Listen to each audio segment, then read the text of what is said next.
as Fraser said, I'm going to go through ECG interpretation today. I hope it won't take 40 minutes. I believe in us. We can do it. You might have seen I put a document on the general paramedics 4th year page about ECG interpretation and like a more detailed guide. So we won't go into as much detail today. That's just more something to kind of chip away at over the next however long.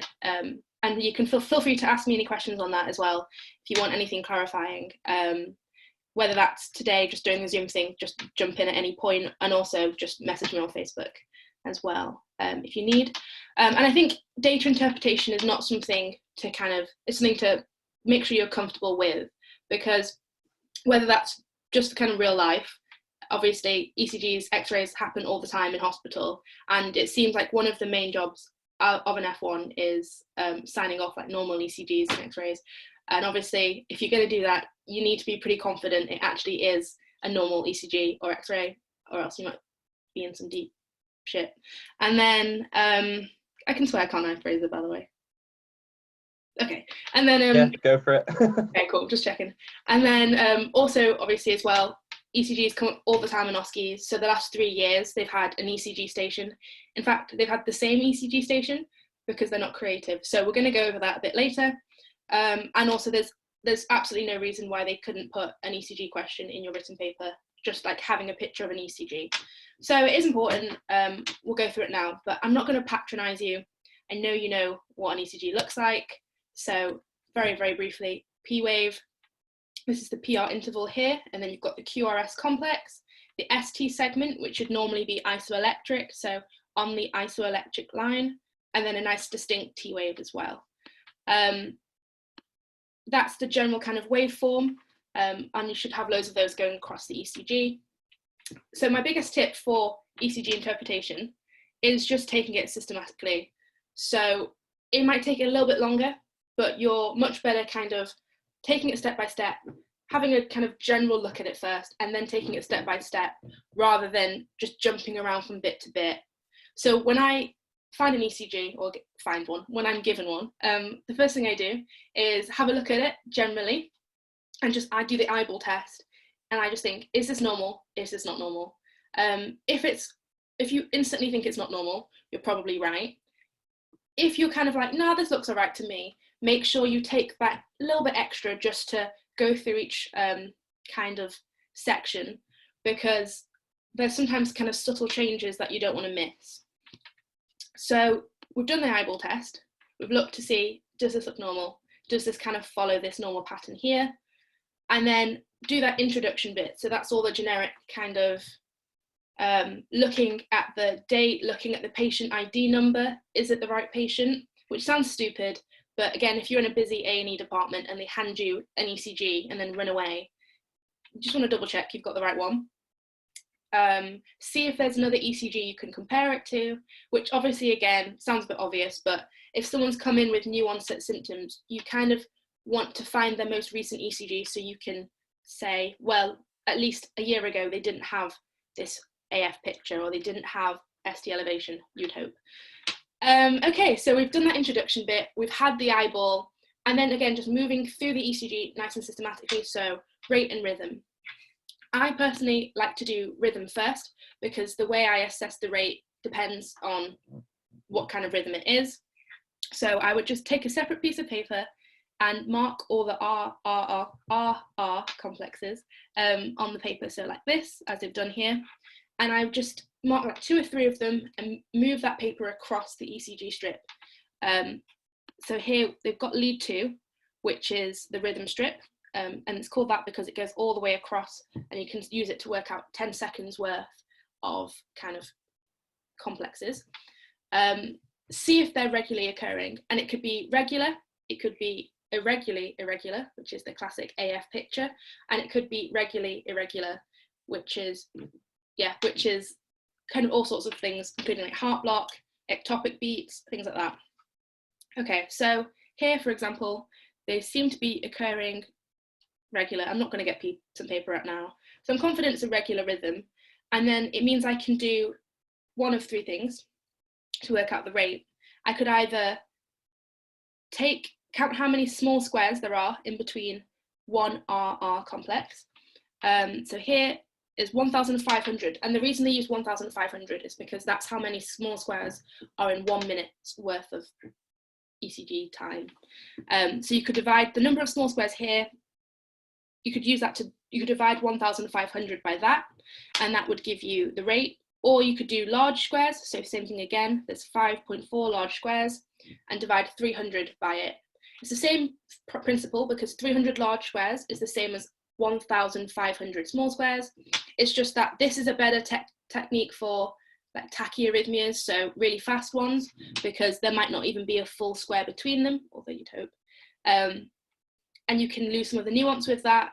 And then large squares is better for slow heartbeats or slow normal.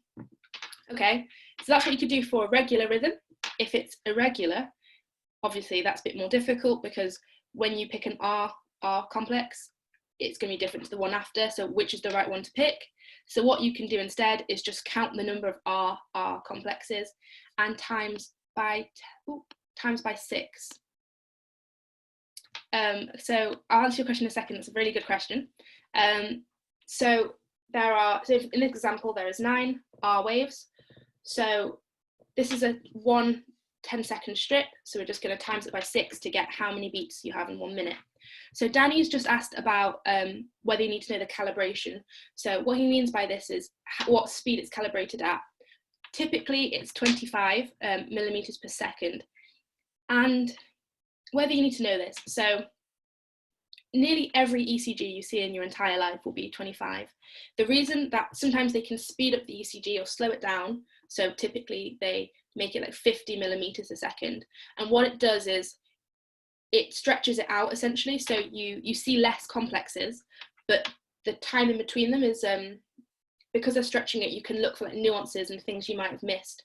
So if there's like 2 P waves superimposed, or if there's like beats missing, it's more obvious. I would say just be aware to like scan and see that it's 25 millimeters. I'm pretty sure we once had a question that was like 50, but did anybody get it right? Probably not. And did it kind of affect anything? So if on the off occasion it was a 50 millimeter, you would just double your rate because you've slowed it down by half, so you're going to have to double to get the real rate, if that makes sense. But yeah, very good question. Okay, so we've done rate and rhythm. Let's go back a second. What else? So then I'd like to look at the axis. So axis basically is just telling you the average kind of direction of current through the heart.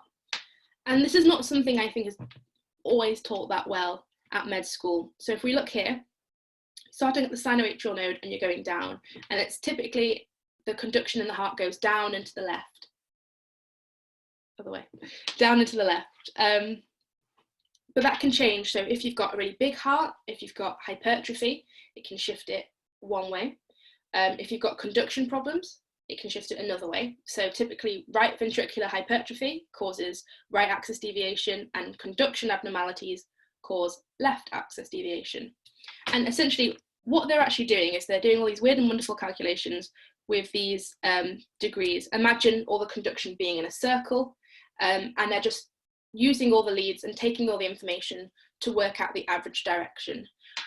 Won't go into too much detail here because in the document I've written like a nice few paragraphs about it and tried to explain it.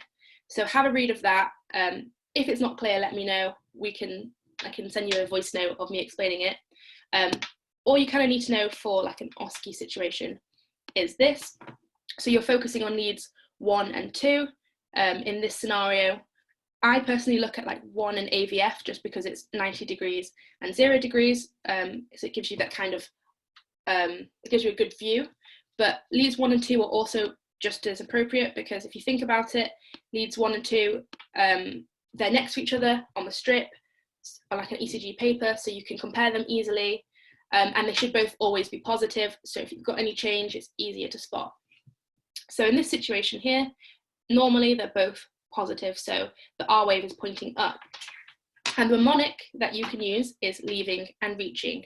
So in left axis deviation, you'll find that the R wave is positive, or the whole thing is positive in lead 1, and in lead 2 it's negative. So they look like they're going away from each other like that. and that's the leaving, so left for leaving. In right axis deviation, you'll find that the R wave is pointing down, or it's negative in lead 1, and in lead 2 it's positive, so they look like this, and they look like they're reaching each other. And that's as complicated as we're going to make it today, because that's as complicated as it needs to be for like an interpretation quick situation. So, does that all make sense so far? Feel free to jump in at any point if you've got any questions. Okay, so we've done rate and rhythm axis. Again, not going to patronize you guys about P, Q, RS and stuff like that. But just the way I would like go through it in my head is there a P wave? Does the P wave look normal? I'd ask myself, does the P wave always get followed by a QRS? So what's that called when we have a P wave that's immediately, when the P waves and the QRS complexes are associated and they occur together? What kind of rhythm? Sinus, yeah, perfect, well done. So that's a sinus rhythm. So checking to see if it's sinus rhythm is really important. It rules out quite a lot of differentials if you can confirm that it's a sinus rhythm. So we've looked at the P wave, we've looked to see if it's present, if the P wave looks normal, if it's followed by QRS complexes. Then we can check the PR interval, which is the bit from the P wave to the R wave, and we can see how long that is. And does anyone know how long it should be in terms of small squares?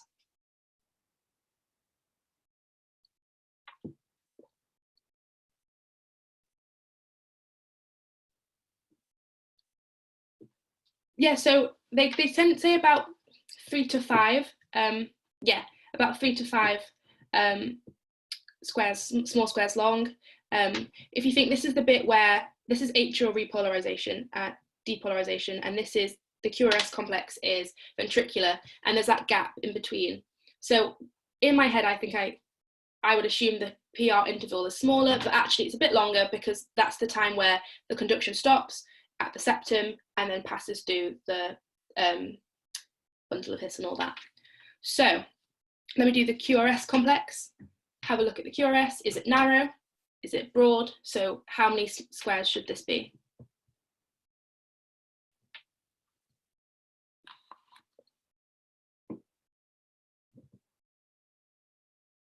Yeah, less than 1, well done. So this is a really small, ventricular depolarization happens quite quickly.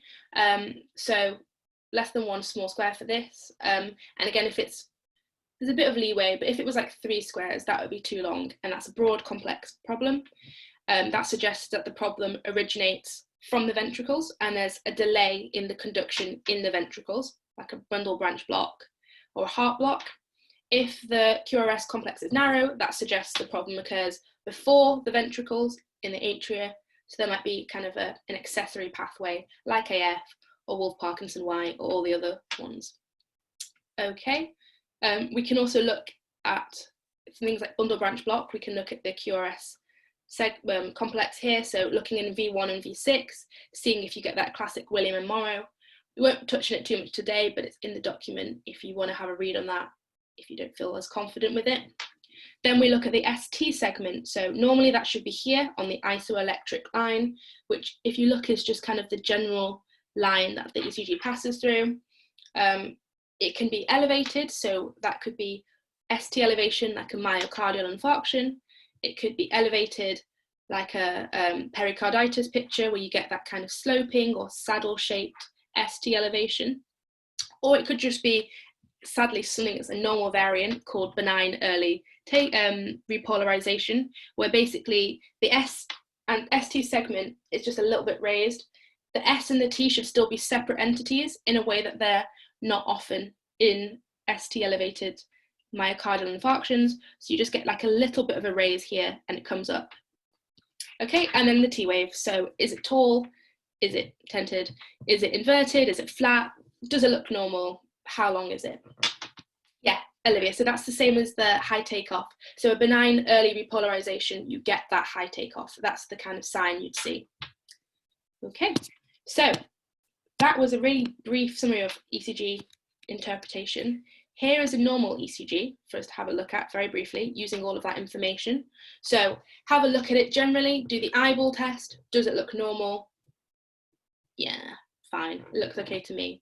But that means I need to look at it in detail, make sure I don't get tricked or have a false sense of security. So looking through, I'm gonna check the patient ID, check the date. I'm gonna see if there's another ECG.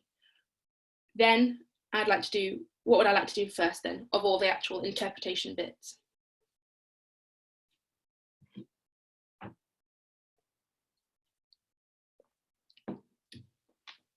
Yeah, rhythm, perfect. So do the rhythm, check if it's regular. In this case, yeah, it looks regular. I'm not gonna do the paper test, but I know it's regular. It says normal ECG on it. I know you guys can see that. And then, so then we do the rate. Again, we're not going to calculate it now, but I could just count the number of big squares between these the two R waves, and then divide 300 by that number. I'm going to check for axis. So here, leads 1 and 2. Look at these two R waves. They're both positive, which is a good sign. And they're not particularly high in amplitude. So yeah, I'm happy with that. I don't think there's any axis deviation. And then we're going to P waves. So have a check on some of the P waves. Stay away from ABL. I'm pretty confident they exist. Cool. Are they always followed by a QRS complex? Yeah, I think so. Looks good. I can't really see any like fibrillation or anything like that. Okay, looking at the PR interval. I know it's a bit difficult with Zoom to like look. In an OSCE, you can kind of sniff the paper and have a look at how many small squares you've got. That looks fine to me. And then look at the QRS. Yeah, it's about 1 square, so that's fine. Look at the ST segment. So let's look here. You could maybe argue that was like a benign early takeoff, whatever, but there is some element of like a flattening of it before the distinct T wave happens. So I'm not worried about like an MI or anything like that. Okay, I think that's pretty much what else we've got to do. The T wave. Okay, so T waves are really annoying. I would say be aware that T waves can get affected by literally everything. So cold weather, hot weather, cold drinks, hot drinks, anxiety, joy, like very specific emotions. So if obviously that T wave I know looks a bit tall, but it's not peaked. I mean, the tall tented T waves tend to be like this, like TP tents, rather than like a nice tent that you would sleep in for fun in the Peak District. So that's okay, and it's just in a few of the leads. It's not all the way through. You'd expect to have widespread kind of tenting of the T waves if it was like a hyperkalemia. Okay, that's a really quick run through. Is everyone okay with that? Any questions?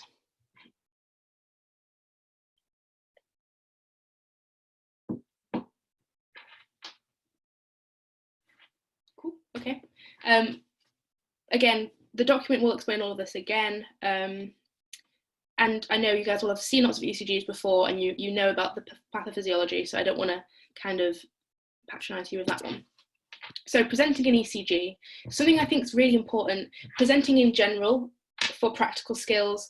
I think it can really, it's that final push to sell you to an examiner. If you can present confidently, then they usually are kind of willing to accept what you say, which is why when I present anything, whether that's a history, exam findings, or data that I've been asked to interpret, I always take a few seconds, like 10, 15 seconds, and I think before I speak, which is rare for me, because I just think it looks so much better if you take those seconds at the start, do your whole spiel, and then stop and look like you meant to stop, rather than going in full speed ahead, kind of nattering at them, losing your train of thought, coming back into it, and then going back to the beginning, and then going to the end. And I think it just looks a bit of a mess. So take those seconds, think of this order in your head, and this is what I do. So first things first, the introduction and a little bit of background, and they go together.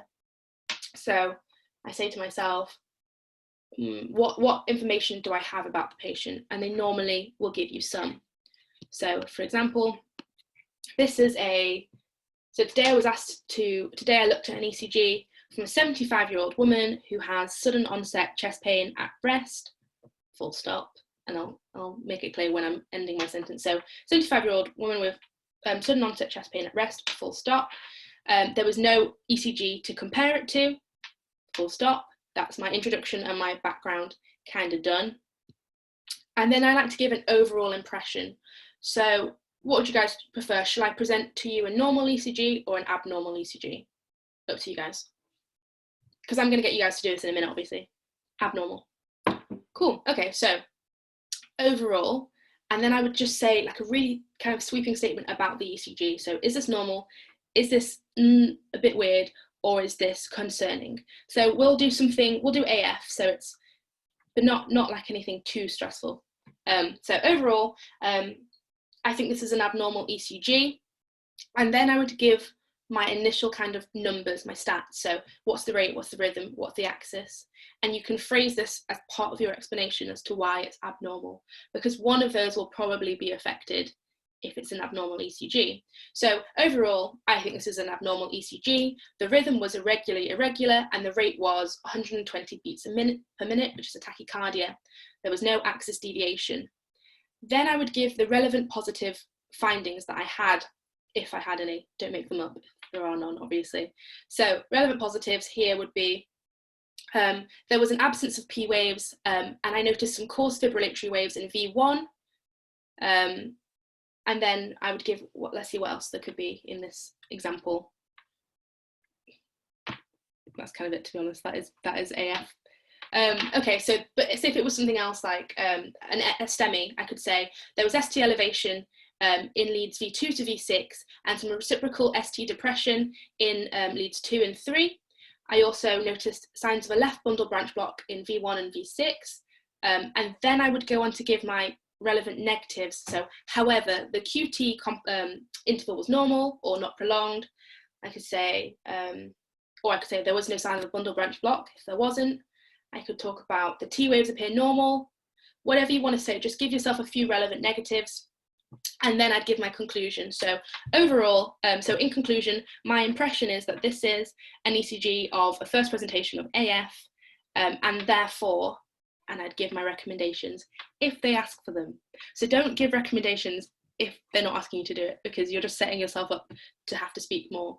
But obviously, most of the time, they'll want to know your recommendations. So say, overall, this is, in conclusion, I think this is in conclusion, this is a normal ECG, but I would still like to do a full history and exam, a set of observations, and then use this information to guide my further management.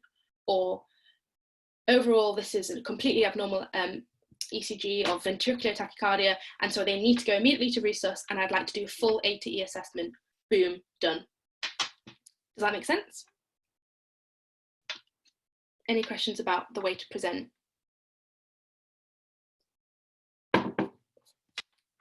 Okay, perfect. So I'm going to do some examples now. Just feel free to chuck in your thoughts as we go along.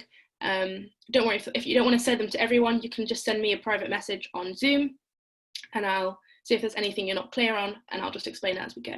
So example 1, it's a 50-year-old female who complained of new onset palpitations over the weekend. Here's the ECG. Feel free to have a moment.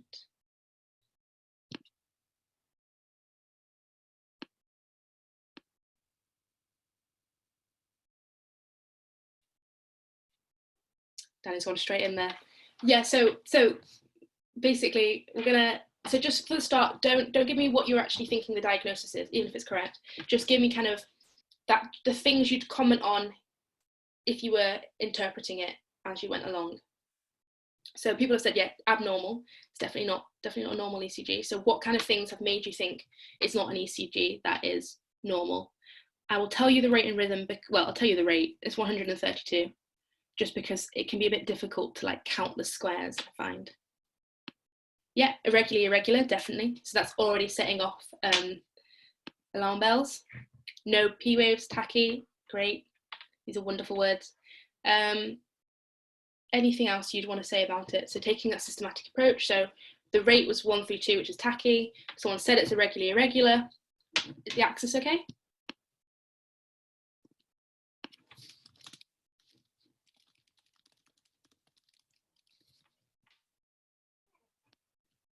So if we look at 1 and 2 here, I mean, I would say that's okay. That's positive, that's positive, that's positive. Yeah, that's fine. So no axis deviation, but it's regular, and it's tachycardic. There's no P waves, as Olivia said, so we can't look at the PR interval either.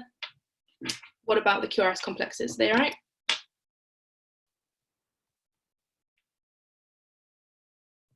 So some kind of like some disagreement there. That's, first of all, completely fair, because one, I don't think this is the world's best ECG in terms of looking at the individual squares, especially through a computer.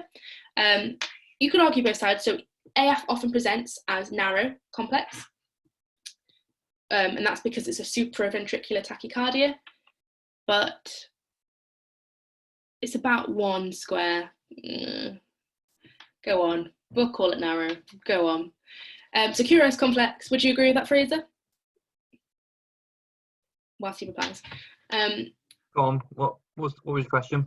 Would you say that's a narrow complex or broad, or normal QRS complex? I think you could argue both. There we go, perfect. That's perfect, yeah. Thanks for agreeing with me. You're a good one. So, could go either way, but let's say narrow for this, because we know AF should be narrow, although don't do that in an OSCE, obviously. QRS ST looks fine. I can't see really, I know maybe there's a little bit on this one side, but you would expect much more ST elevation everywhere, and there is still kind of a slightly distinct T wave, I would argue, there. Also, I can't really see any. That's a really nice ST segment here, so I think we're okay. T waves, again, a bit of an annoying one, because a T wave can be a little bit high for loads of different reasons, but it's not really widespread, so it's okay. You'd be worrying if it was like all over. So I think we can all agree it's abnormal, and some people have pointed out she's probably not going to be very well at this point, and someone has already said what they think it is, which was very correct. This is a case of AF, and in fact this was the case that they gave in sequence 2 last year, I think, in our 4th year OSCE. So this is all the information. I've written about the coarse fibrillatory waves in V1, if you want to sound really kind of like you know what you're doing, which are these kind of broad waves throughout. We're not going to go over the management of AF, because it's something I know you'll probably just need to have a look at yourselves. But if you have any questions about it, let me know. Cool. Next one. We'll do this one a bit quicker. 30-year-old male with no significant past medical history, sudden onset palps. Oh, I need to show you the case, sorry. So again, just take like 30 seconds.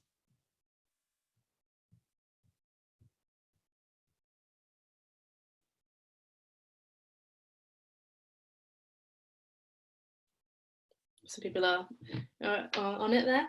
Okay, so this one, abnormal, normal, what we're thinking, eyeball. So these are really good thoughts. So, so even going back, so is this abnormal? Is it normal?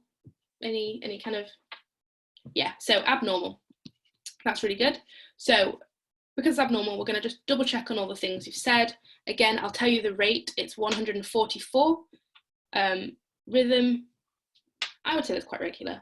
So that rules out AF, which is nice.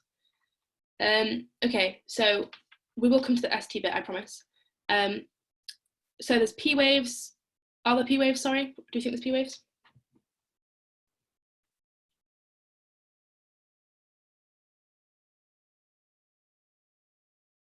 So people say there are P waves. Tell me where you think the P waves are.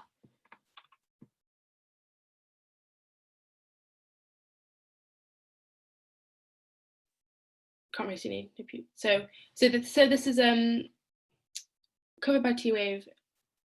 So there's some disagreement, which is perfect here, because ECGs are a weird thing. I would argue there are no P waves, or there are P waves, but they're not where you'd want them to be. So I'd argue this bit here, if you can see, might be a P wave. It's called a retrograde P wave. But in general, if we look here, we've got our QRS, got our T. Where's the P? QRS, T, and there's not really a P. QRS, T. So we're missing, same here, you've got QRS, T, QRS, T, we're missing the P. So I'd say more than elsewhere, there is no, more than other times there is no P wave. I mean, what you said here is very valid. It could be covered by the T wave. So this is one of those occasions where you would slow down your ECG and do one of those 50 millimeter per second. But what I said here about the retrograde P waves, don't worry about them. Just be aware that that's the QRS complex. It might just have a little bump of a P wave.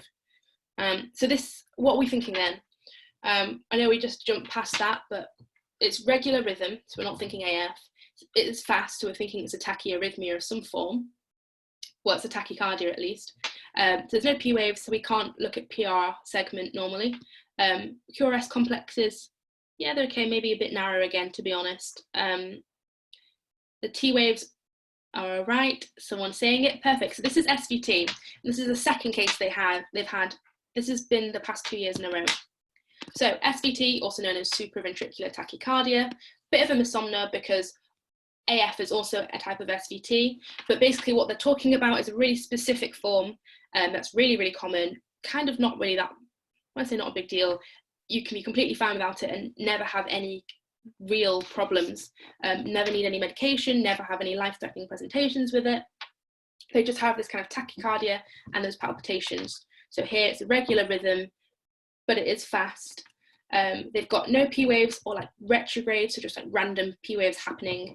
You can't check the PR interval, narrow QRS because it's before the ventricles, and then normal everything else.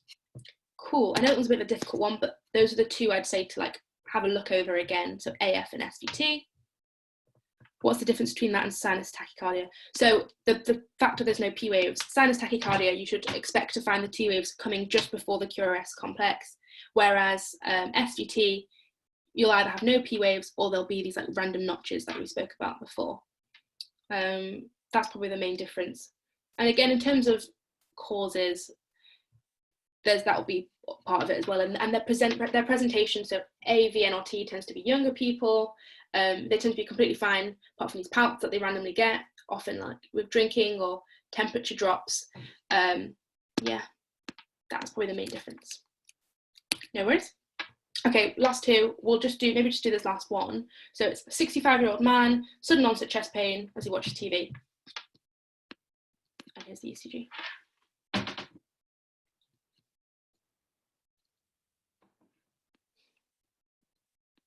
So some people are identifying it's not normal.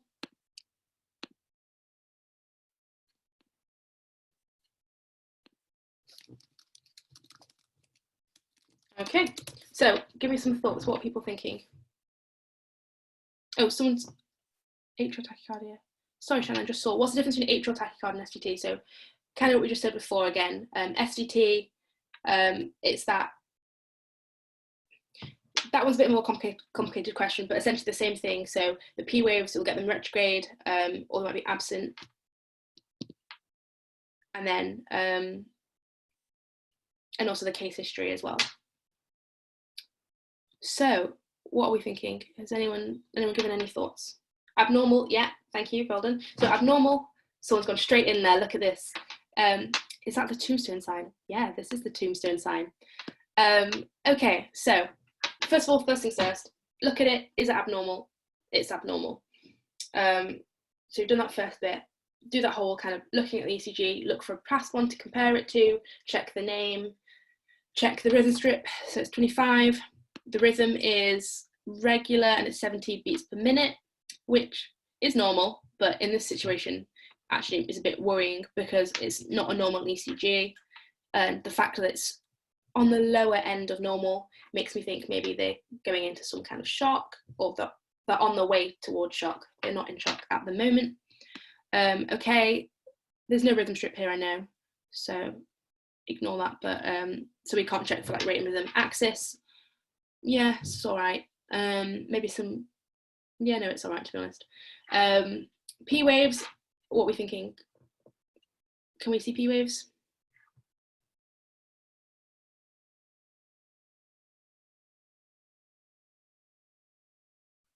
No, so again, this is unfair because I've like seen the ECG, whereas you're looking at it through a screen. So there are just about, yeah, as someone said, AVL, AVF.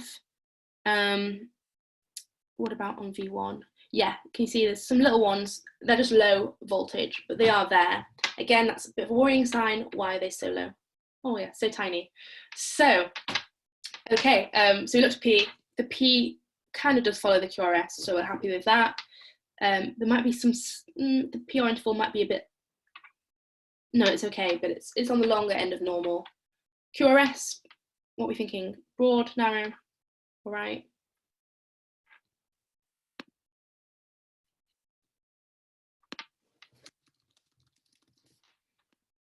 I would say personally that I think it's probably all right. Yeah, all right. And then ST, so this is the big thing. So someone's already said tombstone sign, we've had the words anterolateral STEMI.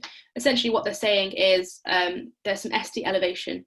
And we're getting it in mostly V2, 3, 4, 5, 6, a bit in 1 as well, and some in AVL. So as someone's correctly said, that's indicative of like an anterolateral, so it's affecting the anterior and the lateral part, obviously. So it's an ST elevated myocardial infarction.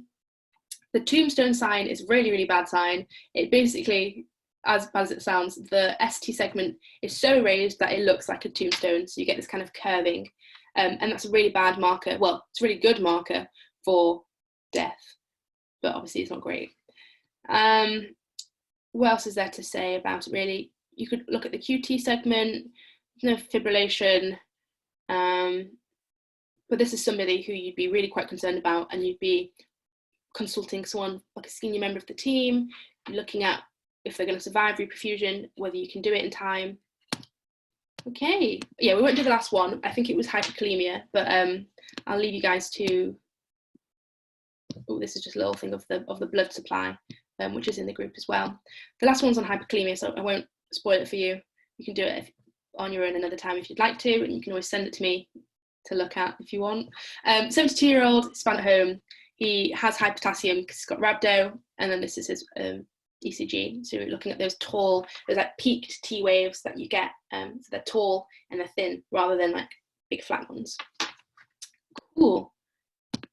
Right, and that's just a picture of some of the signs you get in hyperkalemia. So prolonged R, literally everything stretches, and that's why you get a long R, the P wave is being pulled and stretched, and then your QRS complexes stretch as well, and you get this kind of bizarre looking QRS complex. The only difference is your T waves, they get tall and tented, and they peak up like this, and then eventually you get something called the sine wave, which is terrible. This is when your potassium levels are like 9. Okay, I think that's everything. So I know I said it would only be 20 to 30 minutes, and it is now 40 minutes, but that's pretty much everything. Just having that systematic approach, taking your time as you do it, and when you're presenting, taking a second, structuring your thoughts, and using that kind of flow that we talked about earlier.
I nearly left. Like, I have no plans.